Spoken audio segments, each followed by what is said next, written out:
Have you ever loved somebody so much it makes you cry? Have you ever needed something so bad you can't sleep at night? Have you ever tried to find the words, but they don't come out right? Have you ever? We'll find out next on the PHLY Eagles podcast. EJ Smith in studio. We got a nostril flare off coming up next.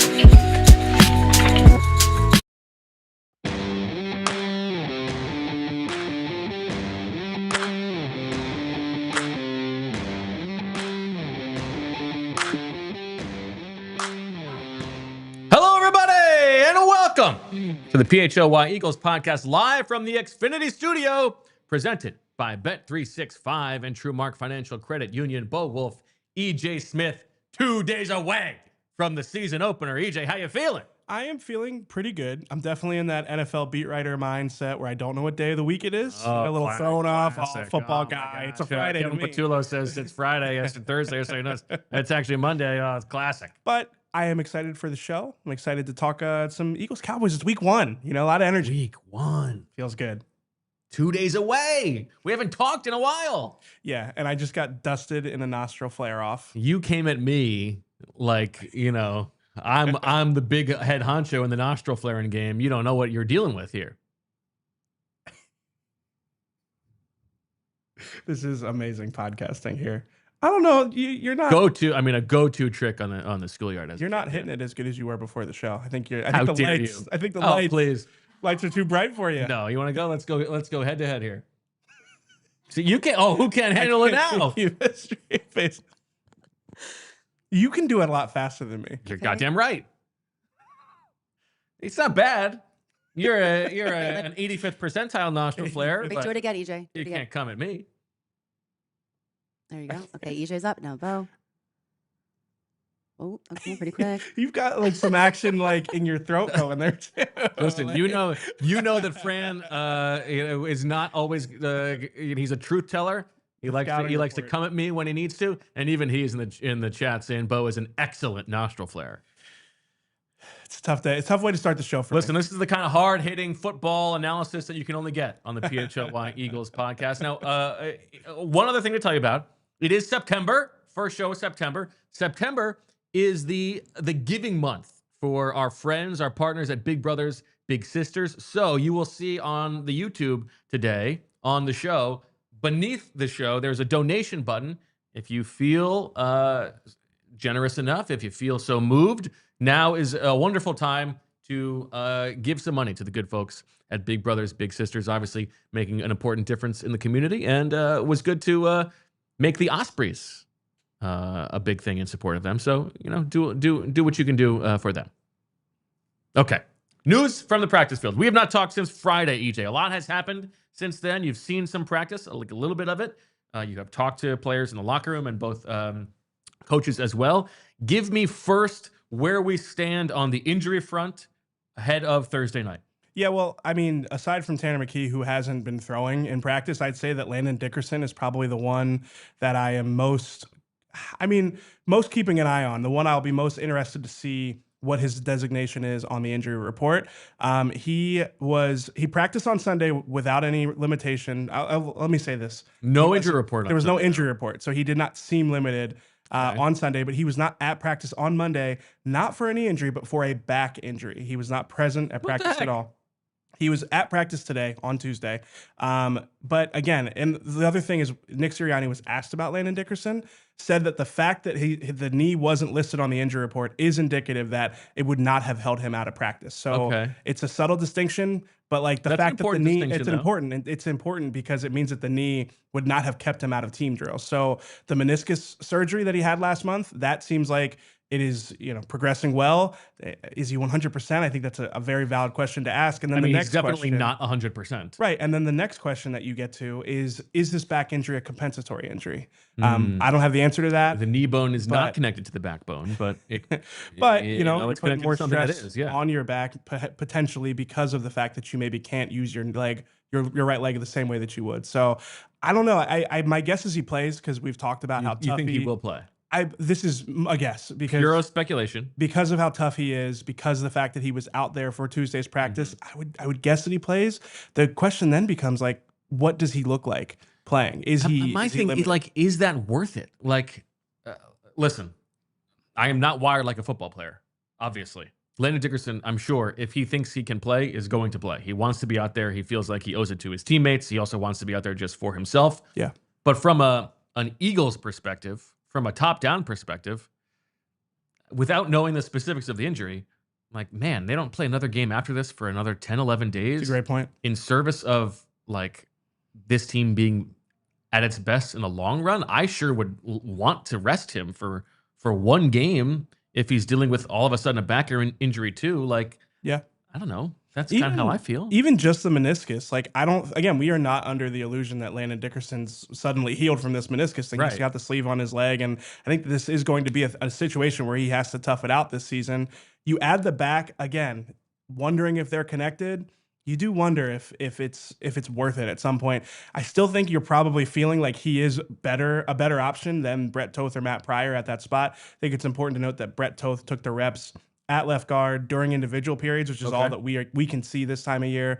The Eagles kick us out before team nowadays. But, I still think there's probably an argument to be made that he is a better option even at 60%. But again, like the long-term risk that you're taking on by playing him through these two injuries now, it is noteworthy for sure. Yeah, that will be interesting. You mentioned McKee, who has not practiced. Yeah, he's been out there. there. I think it's going to be Sam Howell as the backup quarterback. And do you think McKee will be the emergency third, or will they have to elevate Kyle McCord, or will they just roll the dice? I think they'd probably elevate Kyle McCord. I mean, McKee has been out there at practice, but he has not been handling a football with his right hand.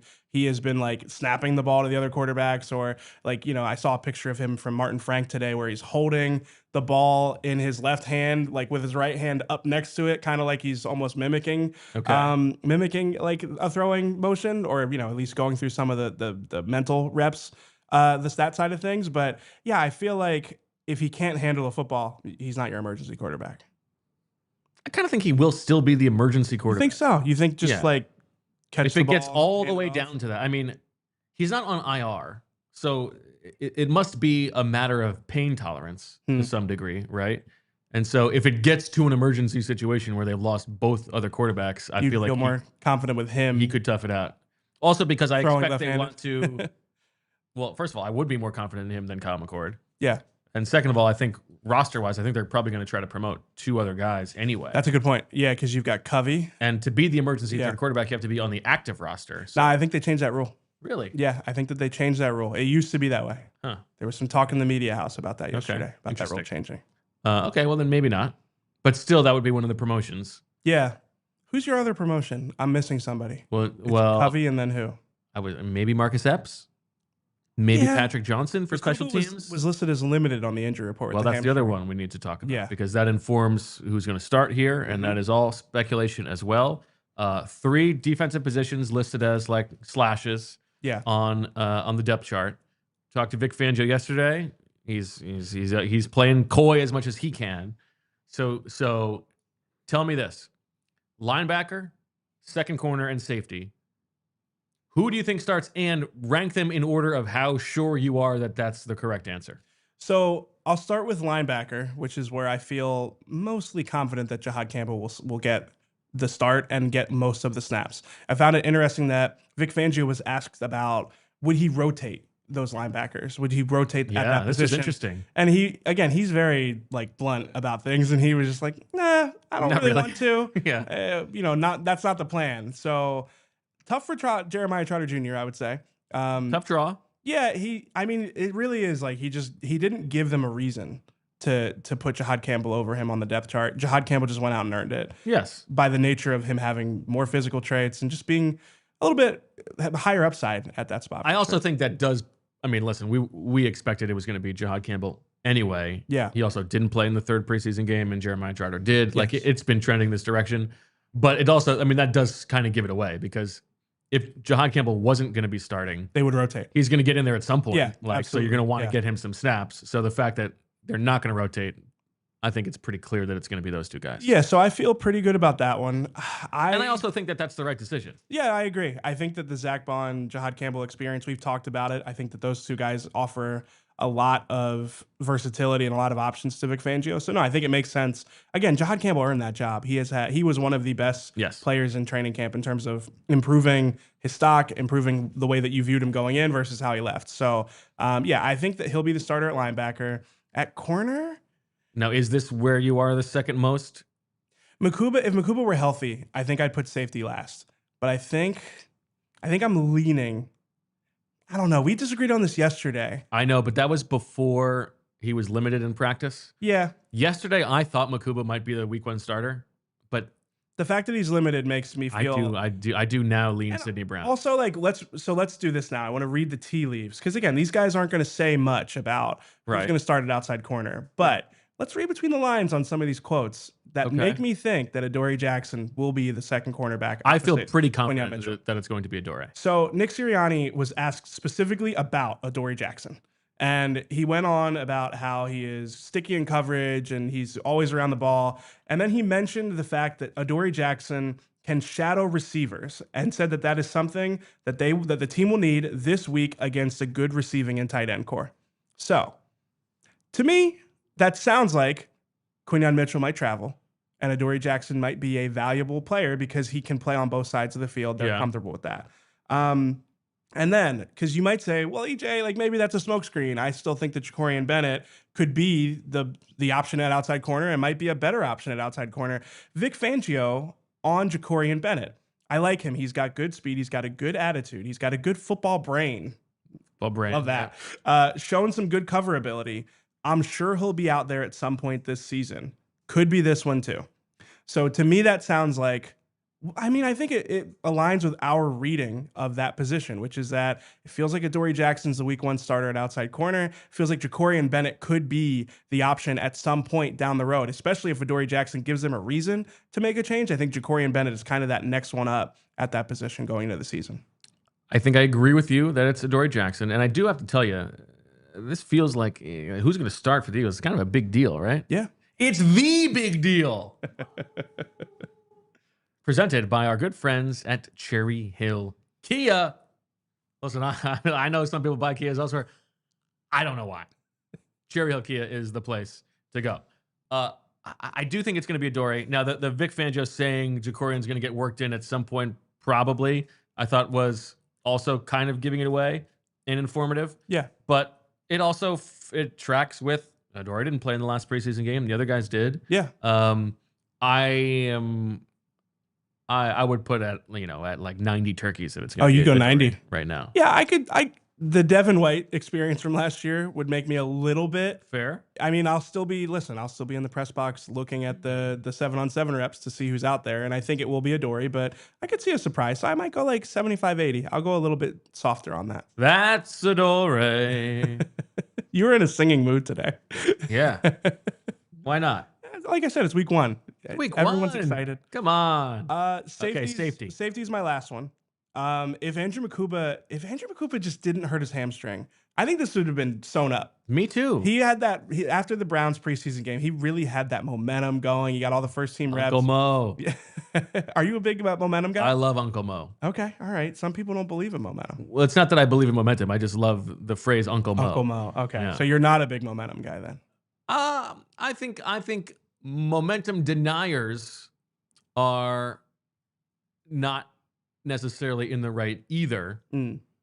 But I also think momentum proponents are incorrect. I feel like It's a little bit like the difference between an atheist yelling in your face and someone who's agnostic just being like, I don't know, nobody knows. okay, yeah, that's fair. I get that. I think that it matters. I think it informs.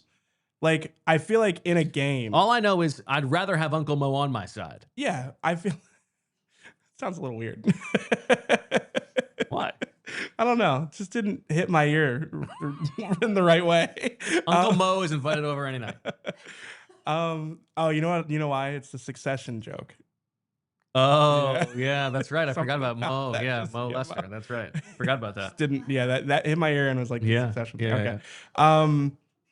I feel like to sew up the Uncle Mo discussion here, I feel like momentum is important in a game. I feel like there are instances in a game where you need, well, especially if you have a team that is not, necessarily battle tested or adversity, handling adversity well. I think momentum really does matter.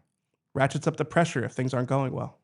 Yeah, I mean, it's a longer feel like theoretical discussion. It's like it's not a quantifiable thing, but I do like it. Going into a game but like here's the this, thing. I feel Well, like I you don't do think have that week to week momentum I is think necessarily energy a thing, around two teams but I going think into within a matters. game, I think if it affects the way that the guys on the field are playing, then it's a real thing. Yeah, no, I agree, and I feel like If you watch, if Nakobe has a huge hit and all of a sudden that makes you I don't know. There's a bit of a chain just reaction. urgency, Type stuff even just like you're on a losing streak and you feel like you have to get out of it. We've seen the instances like that where a team is a little bit more desperate. So no, I think it matters.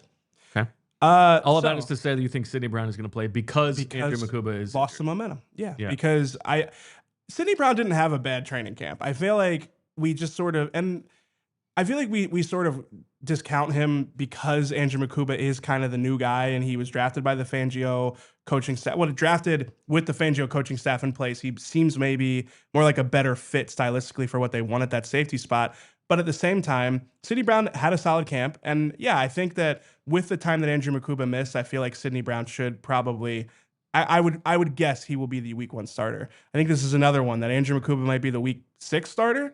But I think he might be the week 2 starter. Week 4, yeah, I was going to say week 4. I decided to couch it with 6, but yeah, I think that Andrew Mukuba will eventually start. I thought it was interesting that Vic Fangio said that he's further along than Cooper DeJean was after missing time. I thought that was during training very camp. important. Yeah, it's very telling that I think that they want to get this guy on the field. I think they see the theoretical upside, especially a player that can take the ball away. We saw it in the preseason game. I think they'll want him on the field, but yeah, I just don't think he's quite ready because of the time he missed. I don't know that I agree that Sidney Brown's had a good camp. I mean, I think he's been fine. Yeah, I think fine I is think fine. The things that at you safety. were worried about with him, you can't really see in camp. True.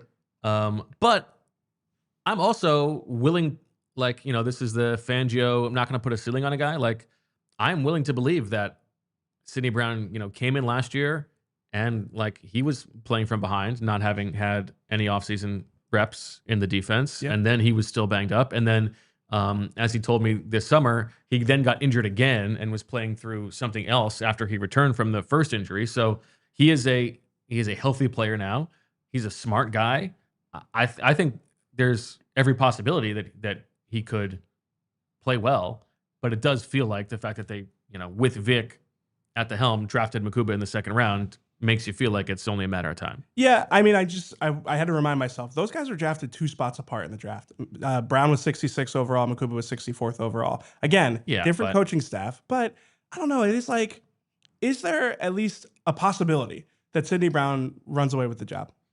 I think there's a possibility that he's good enough to hold Mukuba off, but where they're drafted is less informative than they already had Sidney Brown and then used a 2nd round pick on Mukuba. Yeah, I will be intrigued to see Sidney Brown if he is a starter week 1. And by the way, I think Andrew Mukuba can still get on the field if he's healthy.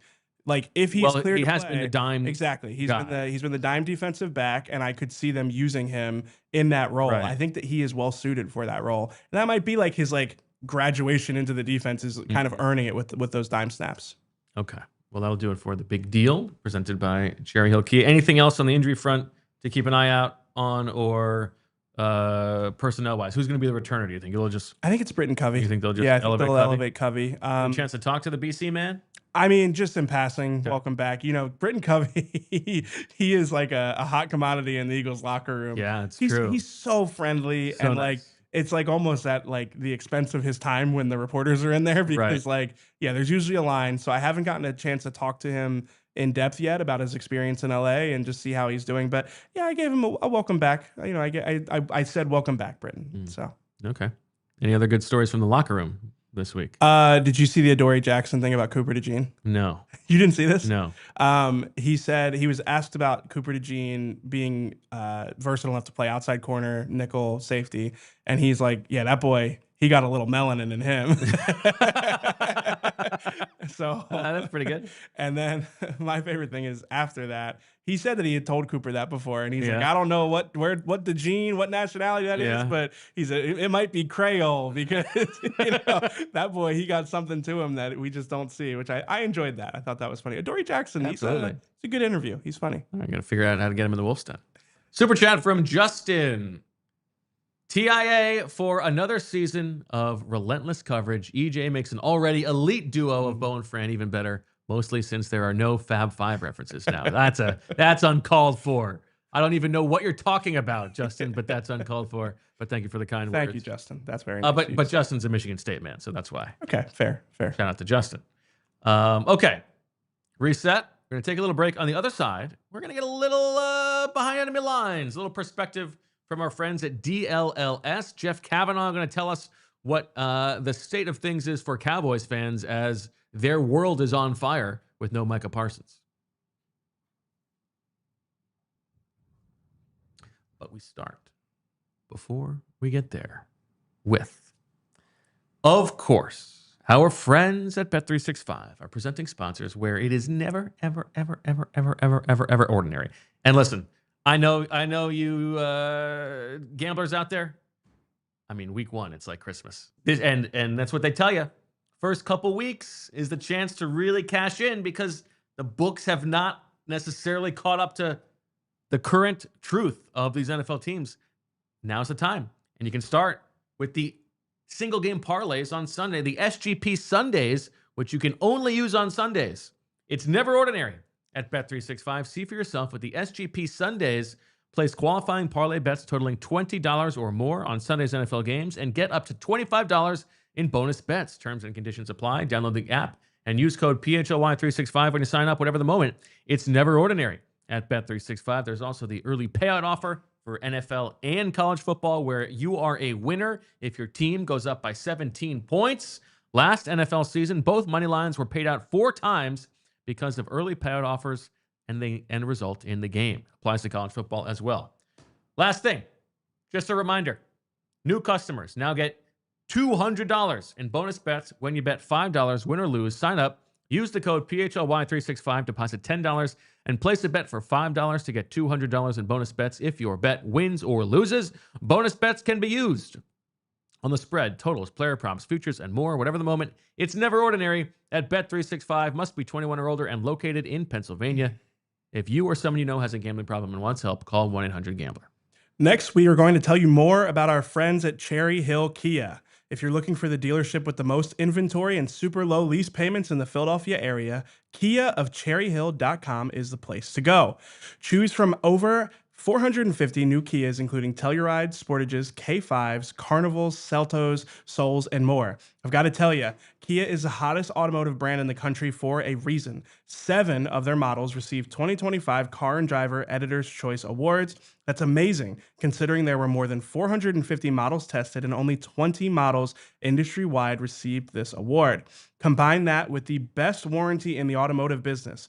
10 years, 100,000-mile powertrain, and 5 years, 60,000-mile bumper-to-bumper. Stop in today, tell them PHLY sent you, and receive a $100 restaurant.com gift card just for taking a test drive or completing a trade appraisal. I know people buy Kias elsewhere. We just don't know why. Drive home in your new Kia today, just minutes from all bridges or available online 24/7 at kiaofcherryhill.com. Meanwhile, we have had a true pleasure at the office over the past week, and that is a wonderful shipment from our good friends at Righteous Felon, and boy, has that stuff been coming in handy for us.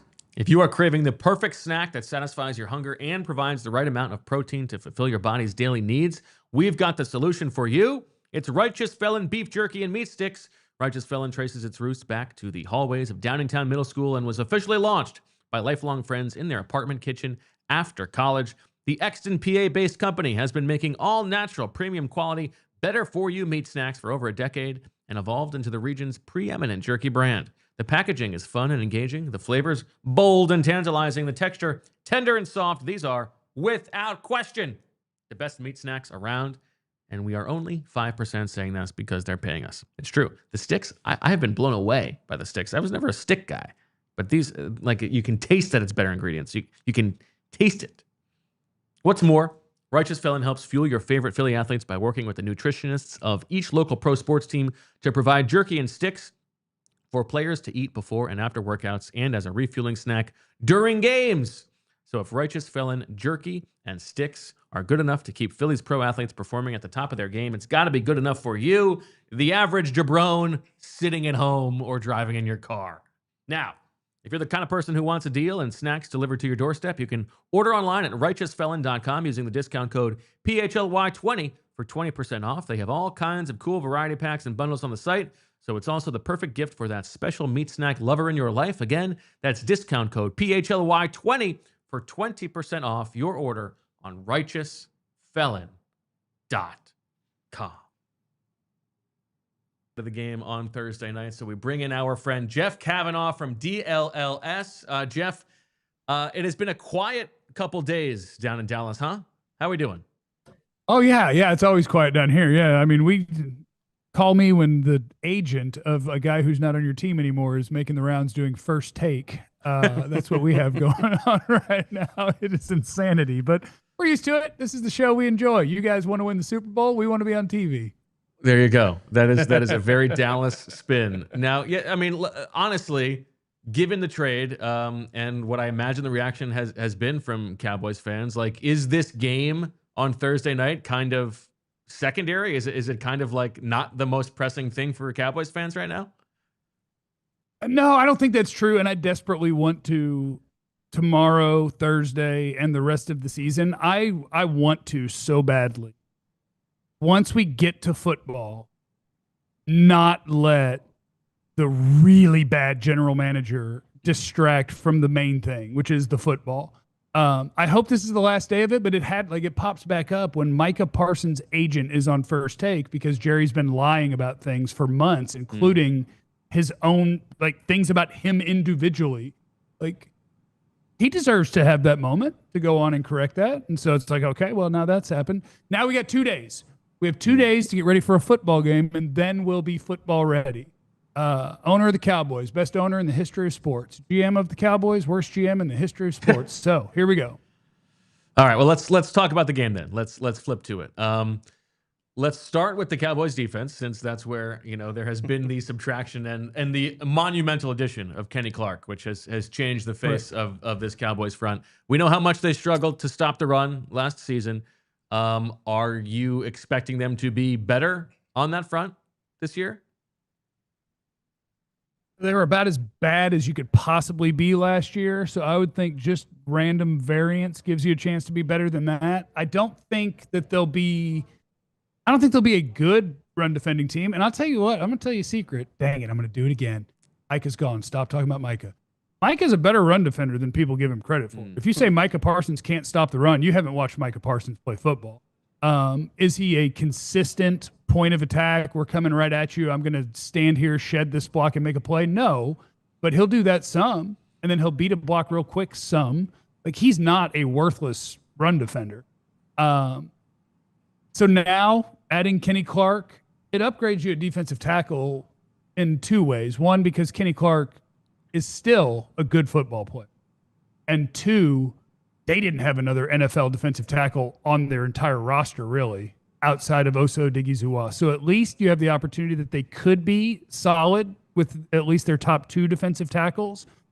But the rest of the guys that they're running out there, I think the Cowboys need a lot of really positive answers to either unprovens or looking for bounce back or like guys in that lane that, I don't know, how many times do you think you're going to get heads when you flip a coin? Jack Sanborn, I like him. Like, I think he's a nice player. I think he deserves a chance to start at linebacker and see what he can do. It is a career backup so far. So to pretend that that's Fred Warner, okay. Kenneth Murray, they were desperate to get rid of, and the Cowboys were anxious to acquire, and he's had his struggles in run defense. So I think there's a lot of ways where you are really hoping that guys are better than who they've been in the past. deserved an opportunity and haven't gotten it. Things like that. I think the Cowboys will probably still struggle to run defend is what I'm saying.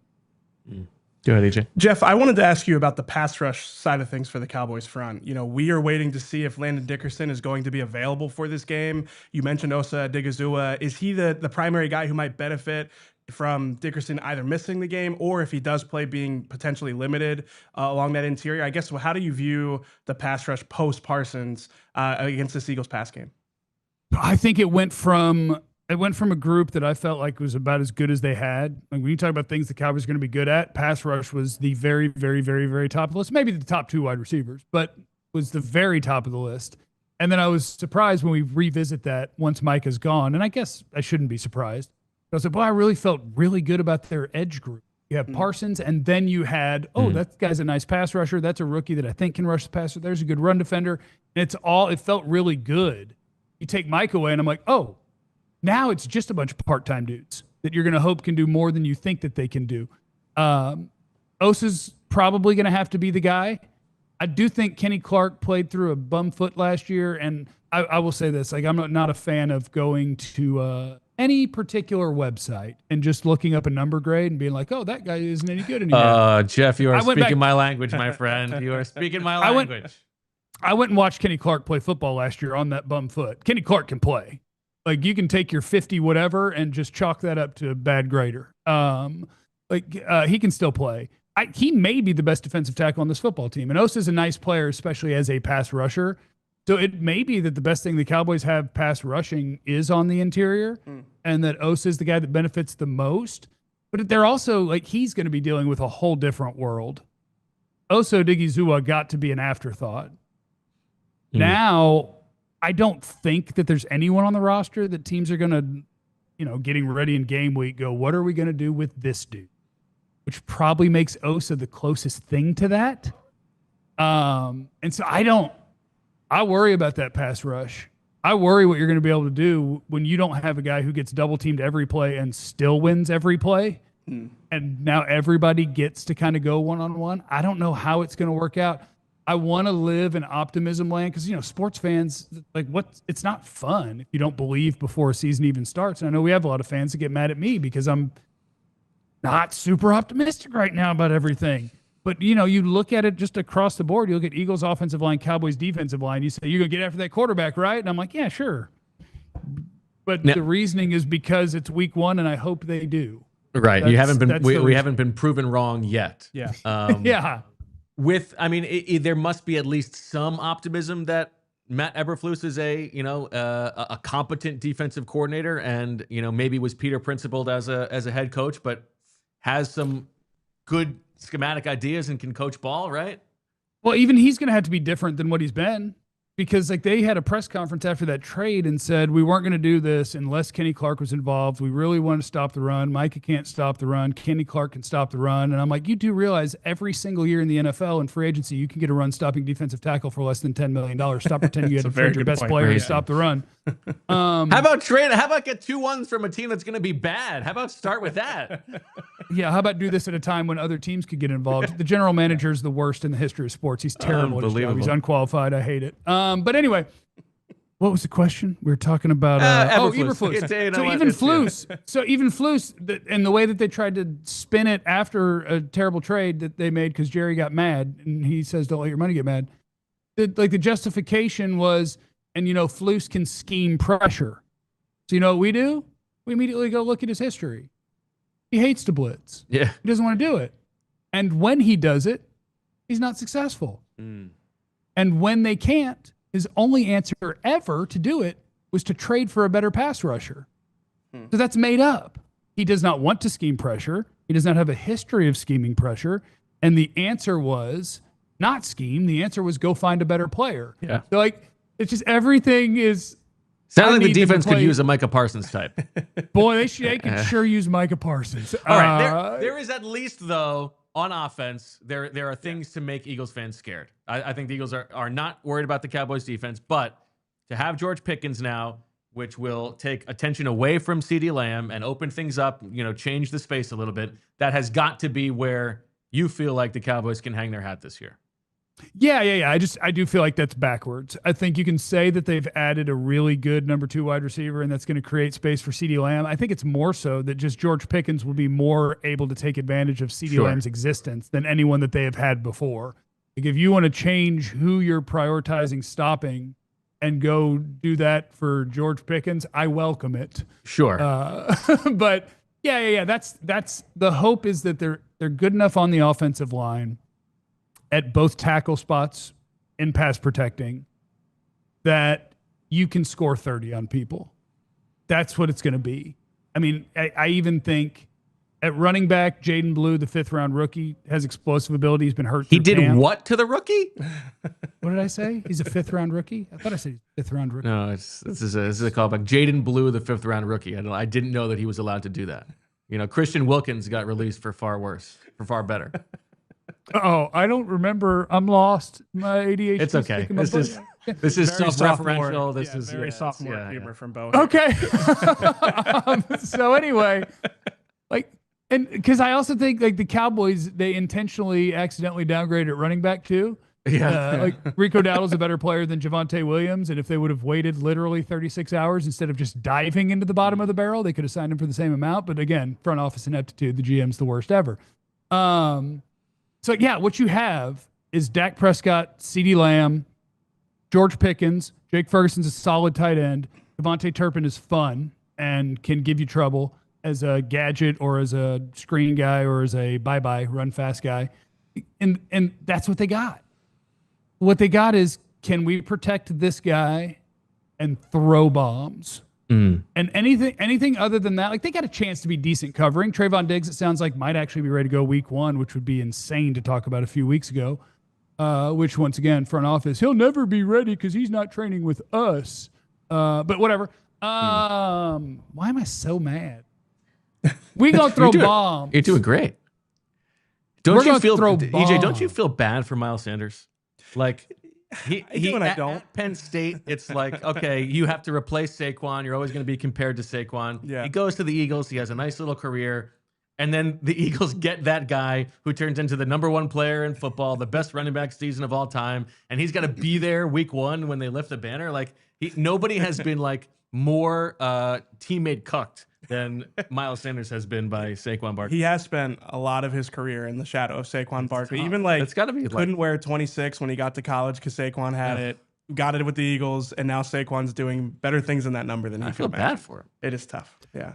All right, last thing, Jeff. Just big picture here. You know, the lack of faith in Jerry Jones, the long time since the Cowboys have tasted the level of success that you are accustomed to, while the Eagles have now won 2 Super Bowls in the past decade or whatever. How much has the big brother little brother dynamic flipped there? How do Cowboys fans feel about the Eagles right now? I think it depends. I mean, I think that, diehard sports fans are built different. And so I think there's still a lot of Cowboy fans that'll go into this week screw Philly, we're going to kick their butt, y'all suck, blah, blah, blah, blah. But I think the dynamic between more realistic people, one of my best friends on the planet is an Eagles fan. And we were talking about it the other day, and he was just like, I got to be honest. He's like, the world where what you guys did last year and what it looks like you're going to do this year, he's like, it's not even fun for me. He's like, I want to talk crap in the group chat, but y'all don't even respond. Yeah. Because it's not even fun. Sports life isn't fun unless both teams are good. And, I desperately want to be proven wrong because I think it's probably good for viewership and it's good for the way that people feel around town and all that.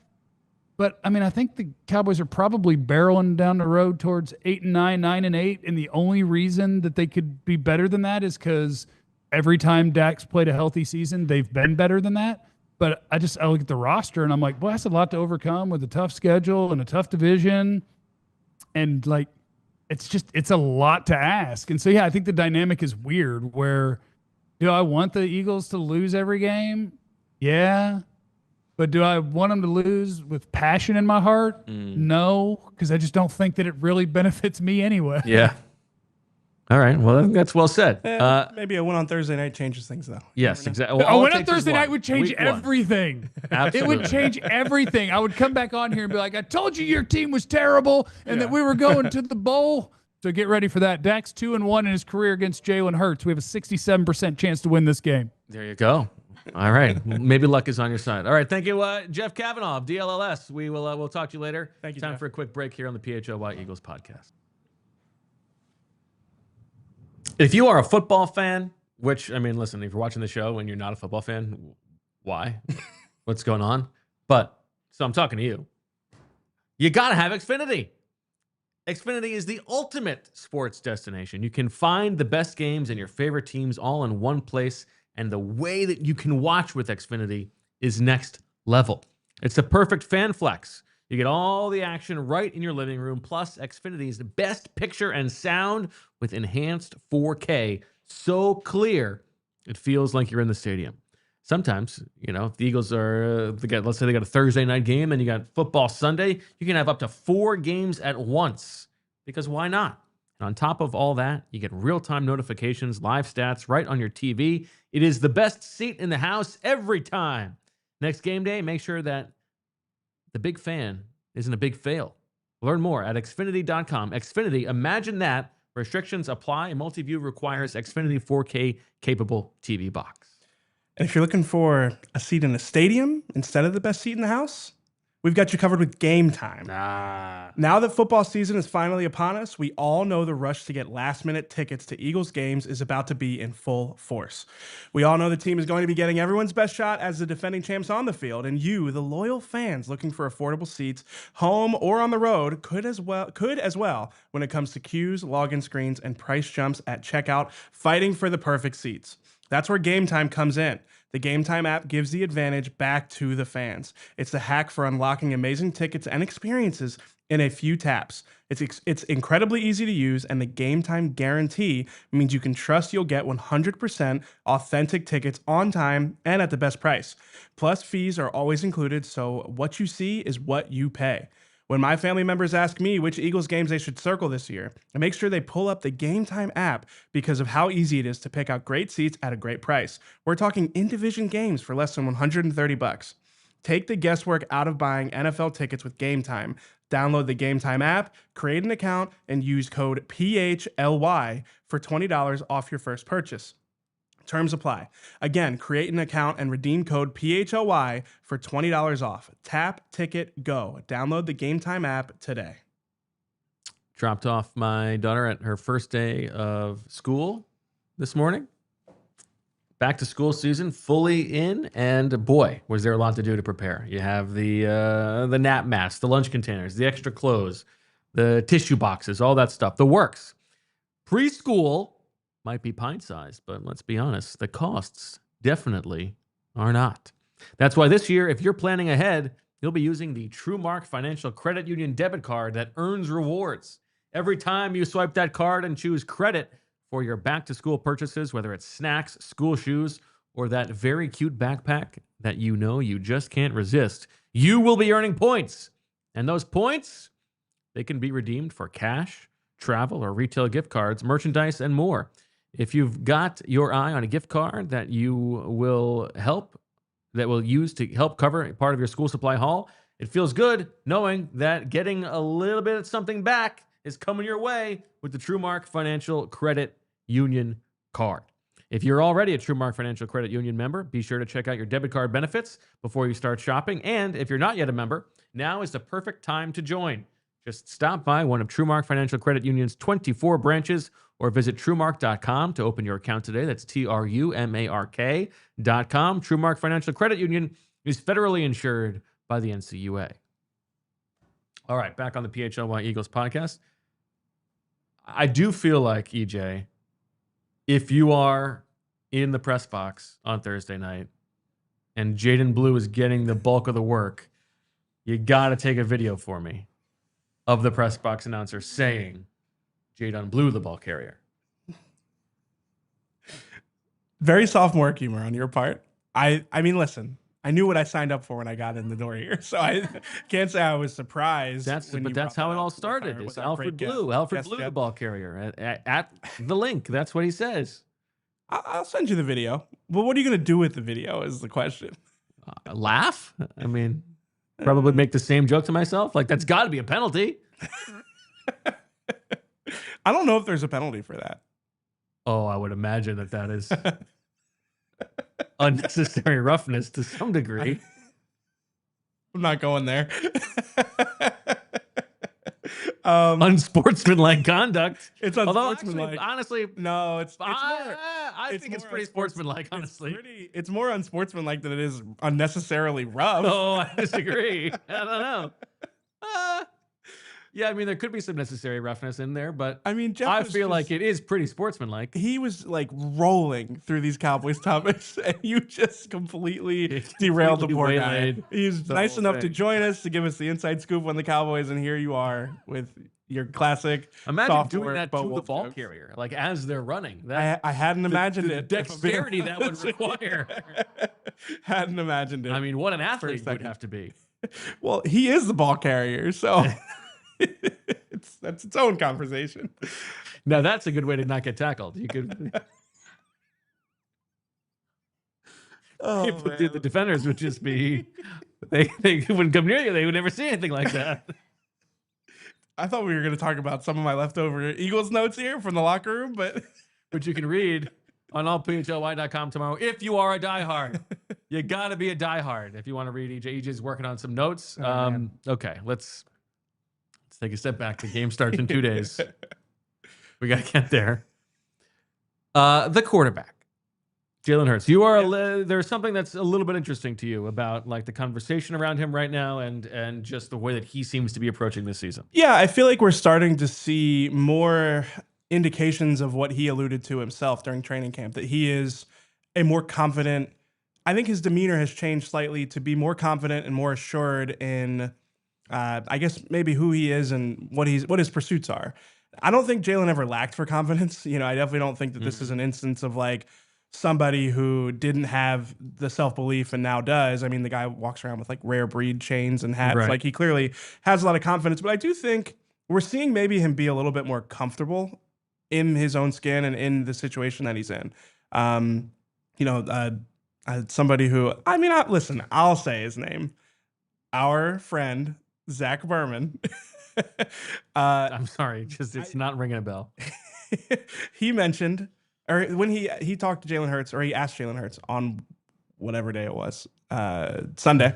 He talked to Jalen on Sunday about, he used the word equity, and Jalen said that's a good word to use. And it's funny because he's talking about the equity that he's built within the Eagles offense, but really he was doing it like in a way that really illustrated the equity that he has in the Eagles building in general. Like, I don't know if you saw that he's speaking at like a lectern now. Like he doesn't sit up on the stage at a table anymore. Right. He wanted to stand, so they got him a lectern, and they moved everything around so that he can stand during his press conferences instead of sit. And I think that is also an illustration again of like this guy can call more shots at this point. He can sort of change things to look the way that he wants them to look. So one of my big questions, I don't necessarily think that this is all of a sudden going to be an offense authored by Jalen Hurts. I think we've had conversations before about the Eagles' pass game looks the way that Jalen wants it to look. He said that himself. But I am curious, like if there eventually is like a reaction to an action to the reaction. I've talked about this before, where it's like, does the Eagles' run game hit a point where the pass game needs to exploit the spaces that defenses are not occupying in order to combat the run game? How will that look with a more confident, more self-assured Jalen Hurts? And again, we've heard from some of his teammates, Saquon Barkley saying that he does seem more confident and maybe a little bit looser than he has been in years past. Yeah, I think the equity point is interesting, and it does feel if there is a freedom to Jalen, it is to some degree a result of he won. Now he knows that he can push for these. Like, he can push to do things his way. He doesn't, the straitjacket is off, so to speak, right? Yeah. And he knows that he has that sway. And, we have always heard that, like, Jalen's biggest defender in the building, the guy who's most behind him, is the owner is Jeffrey Lurie, who has always been a Jalen Hurts guy, and maybe the other important stakeholders have not always been 100% behind him. And now he knows, like, he's here. It's his team to some degree. And that doesn't mean that, like, everybody in the locker room is, like, lockstep with him. Sure. But he's going to do what he wants to do, and there's no one who's going to tell him not to do it that way, right? Right. But I do push back on the idea that all of a sudden it's going to be the bombs away offense. It's going to be the 2022 version of the offense. I don't think so. Well, the 2022 version of the offense, like, that's a snapshot in time that I don't think you can recreate. I mean, even just like how RPO heavy they were, that's not something that you really do in the modern game because of the fact defenses have caught up with it to a certain degree. Not to say that they won't do it, but it can't be necessarily like the main ingredient of an offense the same way. But I want to ask you, like, I do feel like a confident Jalen Hurts is a different player than what we saw during the second half of the regular season last year. I definitely agree with that. If you tell me that he's going into the season without that apprehension that we saw in games like, I mean, the Carolina game from last year really stands out as a time where he really wasn't necessarily willing to pull the trigger, maybe a little bit overly turnover averse. If he can find that happy medium, that is really good news for the Eagles. If the thing in his brain every time he drops back is not, don't turn the ball over, don't turn the ball over, don't turn the ball over, then I think that is, I mean, just from an entertainment standpoint, it's going to be a more exciting offense to watch. So honestly, I think that is a reason for slight encouragement. I mean, maybe we're in the weeds here. Maybe we're reading in between the lines of comments made during press conferences. But I do think that in general, he has seemed more comfortable. I won't say confident because, again, he's been confident the whole time. Yeah. More comfortable. And if that translates itself into less guarded. Yeah. And why? I mean, for good reason. I mean, what he's accomplished it validates a lot about who he is. You know, we talk a lot about how he has that Michael Jordan, you know, I don't want to say impersonation, but he definitely takes certain personality traits away from Michael Jordan. And you can't really do that like with your full chest if you aren't a champion, right? Yeah, it's true. It comes across more like cosplaying. Right. Yeah. But as a champion, you can walk that way with a little bit more confidence and comfortability. So I do wonder, again, I don't know when it's going to be. You know, Kevin Patullo said earlier this week that there will be some new things with the Eagles offense. You know, there will be wrinkles. There will be, it depends on obviously matchup dependent and what they see, but I expect the Eagles offense to look different. And I think part of it might be down to Jalen Hurts being a little bit more comfortable and more confident. And again, I think that is a good sign for the Eagles passing game. Yeah, I mean, it's like this guy's entire career has been the story of self-confidence and like believing in himself more than anybody else does and continuing to sort of one-up his game. But to do that with the knowledge that you don't have to walk on eggshell, you're not going anywhere, probably is a little bit different. Yeah. So I think it's something that is on my radar going into this season. And yet, you know, yesterday the players voted Saquon Barkley as the number one player in the top 100 or whatever. Yeah, I think you can overstate these things like the passing game. That's the thing is like it can still be Jalen's team to some degree, but I still think Saquon's going to be the focal point of the offense. I agree. I completely agree, and it makes sense for him to be the focal point of the offense. I am waiting to see if there is another shoe to drop there mid-season, like, you know, an inflection point in the year where it's like, okay, this needs to become a play action based scheme or an RPO heavy scheme or something that is to counteract what defenses will do. And again, it's like, I asked Saquon about this yesterday. Like, are you curious to see how defensive coordinators spent all offseason studying your run game? They've been studying you. Yeah. Are you curious to see what new wrinkles they bring? And he said, like, they brought wrinkles last year. You know, they tried to stop us last year. So I think it is maybe oversimplistic to say that there's going to be some code that defensive coordinators have. I don't think that's the case, but I do. I think it's going to be an offense that's centered around Saquon Barkley at the beginning of the season. And then I'm just curious to see how the passing game can take advantage of the space and the math game that you have to play against the Eagles every single week. You know, Saquon talked about the chess game that's played between defensive coordinators and the Eagles offensive. Well, I mean, Kevin Patullo now, but really the Eagles offense. I am curious to see how it plays out in the coming weeks. But again, I think if you're asking me, like, is Saquon going to have over under? I mean, what would you set the over under at? 20 carries, 25 carries? Yeah, especially week one. Yeah, I'm taking the over. I mean, there's a chance for that game to turn into a shootout. We'll talk about that probably more tomorrow, but yeah, I still think this is a Saquon Barkley-led offense. Yeah, I just Now listen, there's also the part of this which is difficult when we do a show every day, and we got to react to the game and everything, and it's hard for me to remember. But it is true that like the first month of the season, like these are not the teams that they're going to turn into. Yeah. It is, and it is to some degree fact finding for the teams themselves. Like, we think we've made upgrades here. We think these schematic changes and tweaks are going to work. That might not be the case. We might have to change. And you think about, aside from 2022, which was like just off to the races, that team was dominant. Every other Sirianni season, like the team who we thought they were in September has been wildly different than there's always been that inflection point, that bye week. We need to meet and we need to talk about how to change things up to right the ship almost. So, yeah, I think that they could be in for that. It's going to be a tough schedule. So you could see a stretch where they have to rethink it.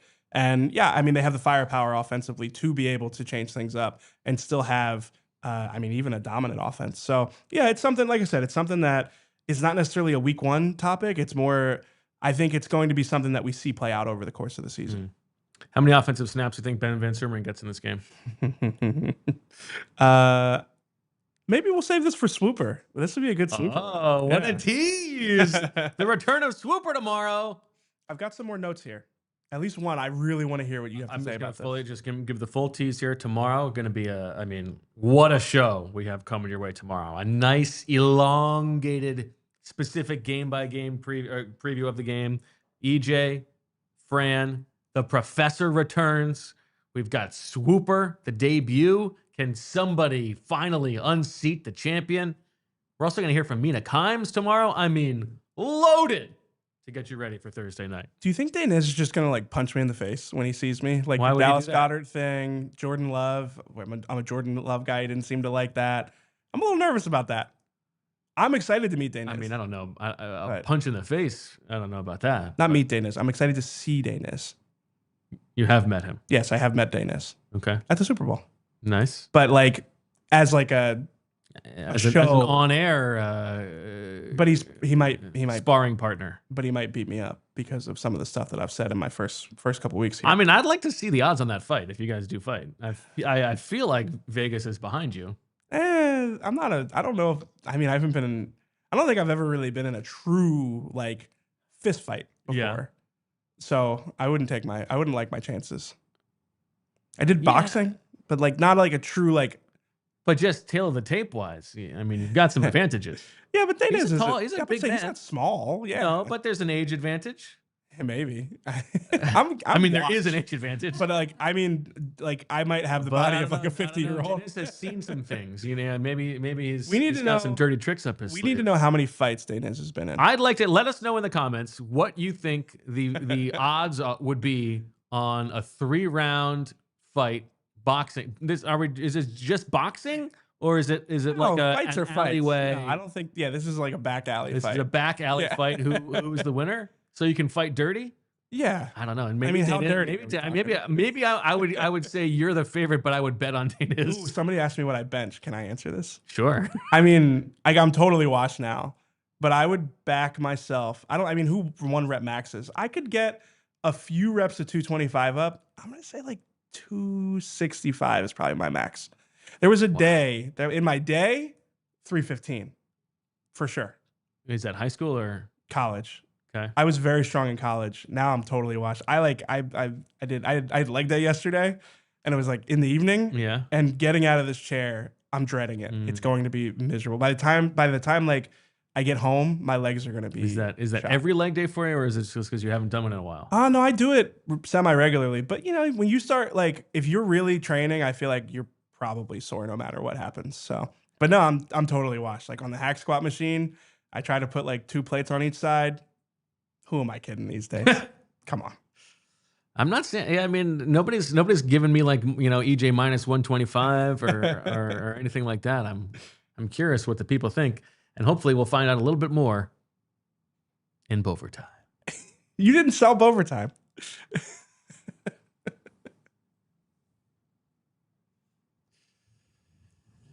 You got to sell it more than that. You got to vary it up. You can't do if you do it the same every time. Then it's not as exciting. Yeah, all right, fair. You got to keep him guessing. Okay. Yeah, I don't know. Maybe it would be pretty cool if Daniz just started the show tomorrow and coming at you, like tackled you and just won the fight. I don't know if I would enjoy that. I don't think it's a good thing. Listen, he's going to destroy me with swooper entries and rules. So he doesn't need to do it physically. He can do it with his mind. Yeah, maybe it'll be some kind of like theoretical problem where it'll be like if you punch me in the face, I don't know. I can't think of a way to do it, but like he'll mess with your brain that way. Has Fran been in? Fran says that he can't believe that I haven't been in a fight. I mean, what about me would tell you that I've been in a fight? Like, You played football. yeah, like I mean, I've been in like football like kerfuffles before. The closest I ever got into a fight was actually with one of like my neighborhood friends, and like Sure. I think he swung on me, and I just like swung him around and threw him, and then it was over. Like That sort of counts. that's not a real fight though. That's not like a meet me out behind the school at 2:30 p.m. and we're gonna box. Yeah. But like, what about me would suggest that I'd been in a fight? I did eat some tomatoes this weekend. I was shamed into eating my own produce. Yeah. Nothing happened. I was fine. Were they delicious? They were very good. We also have long hots that are really good. We put them on Okay. some pizza. Ooh, very strong. That sounds great. Yeah. Of So course, listen, they're from your land. It has to bullying- taste better. bullying works sometimes. Sometimes is the important delineation here. And yeah, I got bullied into eating my own produce, and it was great. Okay. I still have Eagles notes. Now I really feel like ZB right now. Like, I have things that I want to. I really want to hear your thoughts on this. At the end of Nick Sirianni's press conference today, he said that the team. I'm trying to gauge like if I should really sell this. Like he was asked about Banner Night, and he goes, "Banner Night." Joe Banner? Not Joe Banner.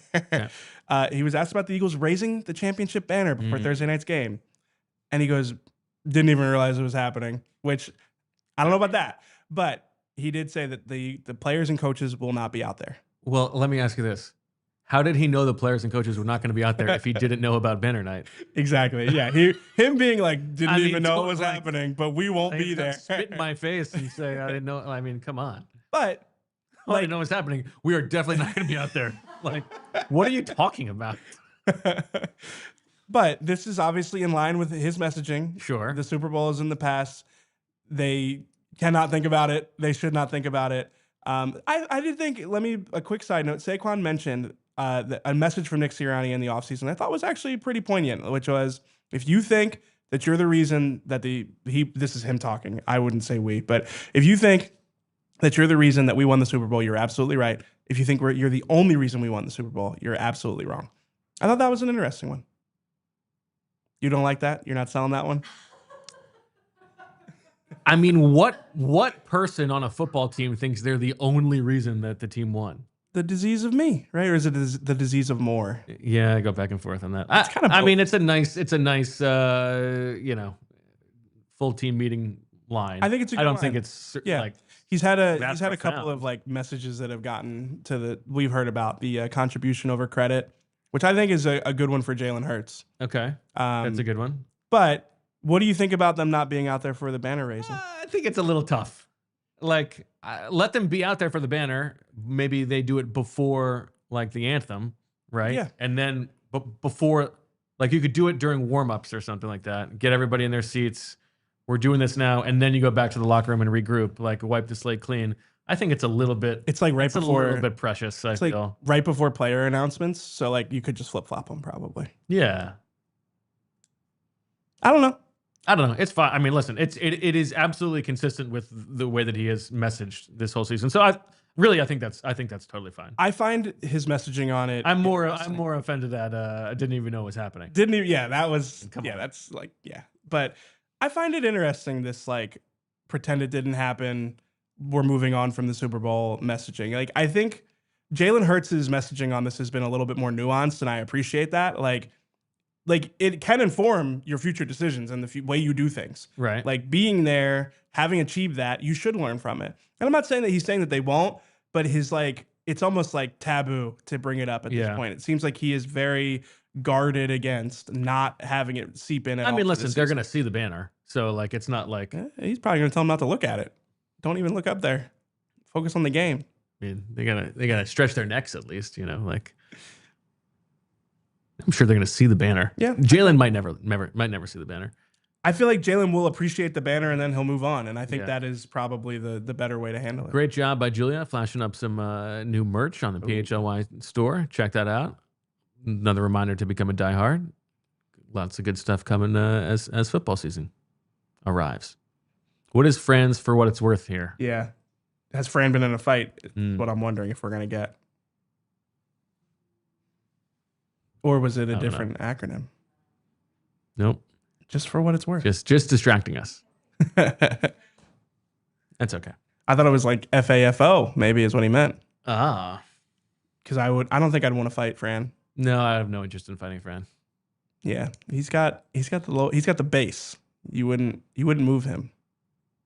Yeah, Fran knows what he's doing. Wait, so you think Fran's been in like multiple fights? I would say multiple, yeah. Wow. Really? I mean, just judging by his reaction that you've never been in a fight, he's clearly been in at least one fight, and the degree to his reaction would multiple, yes. Fran does not strike me as someone who's been in a fight before. Have you been in a fight?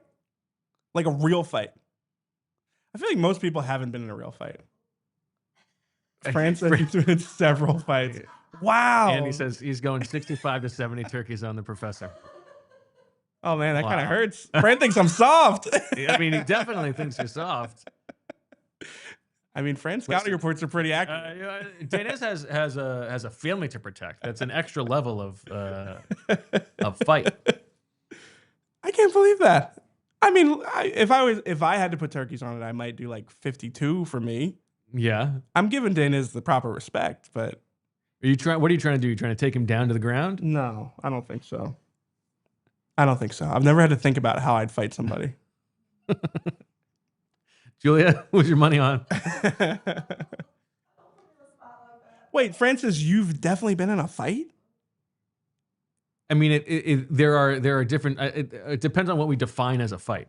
I'm talking. I have not been in like a schoolyard, like you versus me, one-on-one type deal, but I've been in some fracases. Yeah, no, I've been in those. I'm talking real fight. Like somebody is trying, like you're legitimately trying to hurt somebody. I've been in fights on this show. Doesn't count. That's softer than me just being like, I've never been in like a true fist fight. Well, you're going very like definitive on like. Well, I think you should like respect the Hollywood. You should respect the seriousness of like a true fight. Like you are actually trying to hurt the person across from you. Yeah. Like do as much damage as possible. Then if that's how we're defining it, then yes. You have been in a true fight. Yeah. Wow.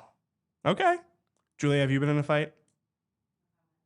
Oh, that's a yes. That's a yes.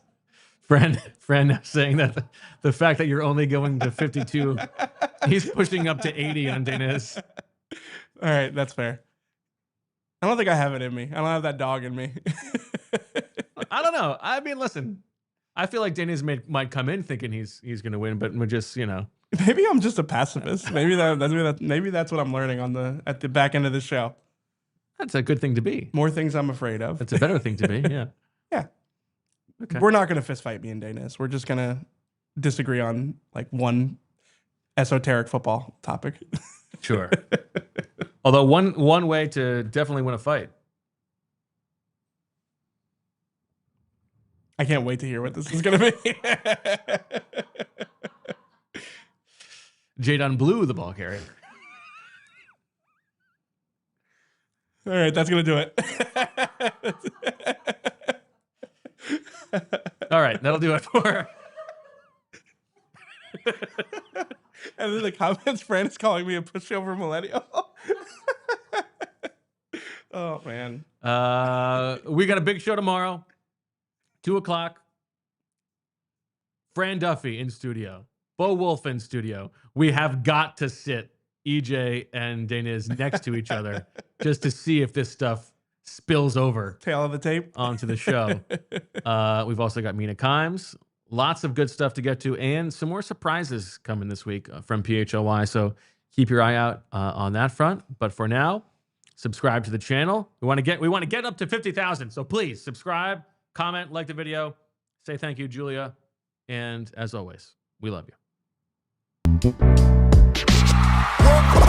Y'all silly like the mayor.